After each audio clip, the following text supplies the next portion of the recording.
Ang lambot! Matcha guys, matcha donut. Oh my god. Guys, you have to try these foods in Tokyo. Super recommended, as in wag na wag yung skip tong mga to. First recommendation is Marian Crepes. Ito na ata ang pinakamalambot na crepe na na-try ko sa buhay ko. Akala ko overrated pero iba talaga tong crepe nila dito. Worth it ang 900 yen mga ate. Next naman is I'm Donut. Oo, may question mark talaga mga ate kasi hindi ka sure kung donut ba to o ulap ba tong kinakain ko sa sobrang lambot.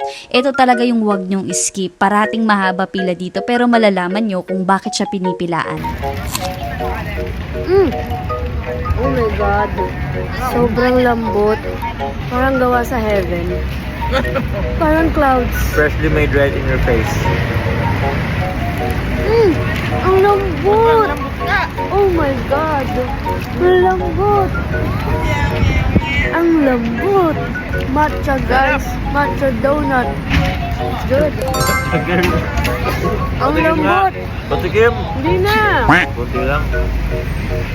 Next is the Matcha Tokyo. We tried the matcha oat latte and matcha lemonade. Medyo pricey siya pero sige, i-rate natin kung worth it ba talaga yung hype. 100% original matcha. It's good. Try naman natin ito. With lemon. Medyo weird. Kung isa lang ang pwede niyong piliin sa lahat ng recos ko, then it should be Gyukatsu Motomura ate. I honestly want to go back to Tokyo for this. As in 1,000 out of 10 ang rate ko dito. I highly recommend it. Medyo mahal pero dead man na mga ate, tiisin nyo na lang yung gastos. This is super worth it. Ay, ang hirap naman mag-edit. Grabe, nakakagutom tong mga ini-edit ko. Kung pwede lang i-grab ngayon sa screen. Kanina ko pa ginawa. Anyway, move on na tayo. For convenience store food recos, try nyo tong melon pan bread. Super soft.